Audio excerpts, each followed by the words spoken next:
잘 쓰는 글은 절대 아니고요. 글을 하나 이렇게 쓰고 난 다음에 마무리를 지으면 수정을 한다거나 손보지도 않아요. 하물며 그 글을 누가 읽기라도 하면 정말 다 벗겨진 것처럼, 빨가벗은 것처럼 창피하고 부끄럽습니다. 어디서 배운 것도 없고 정식적으로 교육을 받은 적도 없고 그냥 글자를 좀 길게 쓴다는 행위에 대해서 되게 개인적인 카타르시스를 자주 경험했던 것 같아요. 머릿속에 떠오르는 단어를 문장으로 만들고 그 문장과 문장 사이에 인과관계를 만들고 그 속에서 무엇이 됐든 어떤 이야기가 만들어지는 것 자체에 되게 기분이 좋았던 것 같아요.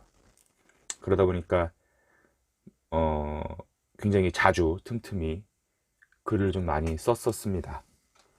운이 좋아서 돈벌이가 된 적도 있었고 그보다 더 운이 좋아서 잡지에 꾸준히 글이 실린 적도 있었고 또 그보다 더 운이 좋아서 단행본 책으로도 엮인 적이 있는데 뭐 그것도 다 차치하고 제가 앞으로 이야기하는 것들 중에 가끔은 자주가 될 수도 있겠죠.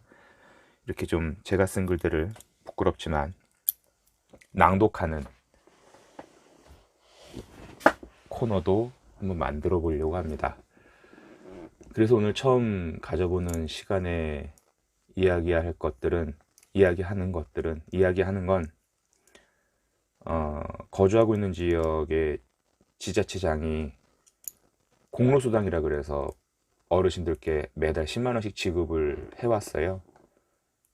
전형적인 관료인데 아무튼 뭐 그게 1, 2년쯤 반복되니까 그 공로수당에 대한 공모전을 공고를 했길래 아 그래 이거라도 돼서 용돈 벌면 부모님도 맛있는 거 사드려야지 하는 생각에 응모를 했다가 또 운이 좋게 수상이 된 글입니다. 뭐 그냥 들어보시고 조금이나마 마음에 동요가 일어나면 감사한 거고 아 이건 또 무슨 또 개소리인가 싶으면 또 끄면 되는 거죠. 불효의 무게. 2달에 한 번씩 아버지 아깝과 어머니 휴대폰 요금을 내드린다. 틈틈이 필요한 걸 사드리기도 하고 가끔 급한 호출을 하실 때면 숨이 차오를 정도로 달려가는 일이 전부다. 천천히 걸어 10분도 채 되지 않는 가까운 곳에 부모님을 두고 지낸다. 일주일에 한 번씩은 찾아뵙고 같이 밥을 먹는다. 8살, 5살 두 손자 녀석의 재롱을 보며 꼬박 하루를 함께 지낸다. 특별할 것 없는 대화가 이어지고 돌아오는 길에는 어머니가 준비해 주신 반찬도 넉넉하게 받아온다. 형들이 얼마 전 줬다며 막내 아들 용돈은 매번 마다하신다. 드렸다가 되돌려 받는 손길은 세상 그 무엇보다 어색하지만 괜찮다를 연신 꺼내시는 부모님 앞에서 억지로 드리는 것도 한계가 있기 마련이다. 남들 못지않은 효도를 하고 있다 생각하지도 않는다. 동시에 불효자라고 스스로를 깎아내리지도 않는다. 그 누구와 마찬가지로 내가 해드릴 수 있는 최선을 그저 할 뿐이다. 애주가 아버지가 권할 때면 마다하지 않고 소주를 함께 마신다. 전부라고 단언할 순 없지만 가능하면 어머니 말씀을 거스르지 않는다. 내가 할 수 있는 최선의 효도, 어쩌면 가장 현실적이면서도 쉽고 두 분에게 가장 편안한 일상을 드리는 방법이라고 본다. 두 분의 젊은 시절은 그리 부유하지 못했다. 지금도 크게 다르진 않다. 풍요롭지 않지만 남들에게 손 벌리지 않아도 될 정도의 적당하다면 딱 그 정도의 생활. 그러던 어느 날 행운이라 말할 만큼의 놀라운 일이 벌어졌다. 공로수당이라는 이름의 공짜돈, 그것도 매달 10만 원씩, 아버지와 어머니 앞으로 각각 10만 원씩. 서울에서는 유일하다던 그 공로수당. 아버지는 평생을 중구에서, 어머니도 50년 넘게 중구에서 살고 계시기에 그 감회는 남달랐다.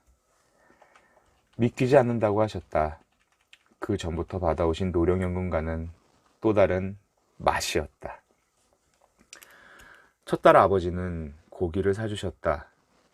어머니는 두 손자의 간식을 아끼지 않으셨다. 이후로도 여러 차례 고기 파티는 이어졌다. 동네에서 살아 이런 일도 있지 않냐 하시며 그간의 이야기들이 이어졌다. 옷이 박히도록 들은 옛 이야기도 어김없었다. 그 모든 것들은 자연스러웠다. 고기 냄새 넘어 과거 부모님 월급날에나 맡을 수 있었던 통닭의 향수가 은은하게 퍼졌다. 달콤하고 기분 좋은 느낌이었다. 아무리 새로운 것이라 하더라도 익숙해지면 묻어내지기 마련. 낯선 공로수당의 달콤한 향기가 생활 속에 스며들었다. 아버지는 공로수당으로 당신 약을 사셨다. 어머니도 휴대폰 요금 그만 내줘도 된다 말씀하시는 걸 큰 돈 아니니 괜찮다고 했다. 그렇다고 해서 고기 파티가 사라진 것도 아니고 아이들의 간식이 줄어든 것도 아니었다. 공로수당은 그저 그렇게 두 분의 일상에 소리 없이 뿌리를 내리게 되었을 뿐이다. 그동안 아들로서 해드린 모든 것들을 굳이 금액으로 환산할 필요는 없다. 그리고 그것이 두 분이 매달 받으시는 20만 원보다 크든 작든 가늠할 이유도 없을 것이다. 하지만 공로수당을 받기 전에도 늘 해드렸던 것들이 공로수당을 받으신 뒤로 조금씩 그 자취를 감추게 되니 괜히 서운해진다. 그간 내가 해드린 효도의 가치가 20만 원 정도였나. 내 불효의 무게가 그렇게 느껴졌다. 뿌리 내린 공로수당은 더 풍성하게 가지를 뻗어나가고 있다. 부모님은 그 가지 아래 시원한 그늘을 누리실 테다.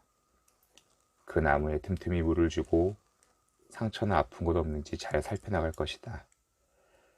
자식으로서 내가 할 수 있는 바른 행동이 공로수당과 함께 부모님에게 행복을 드리면 좋겠다.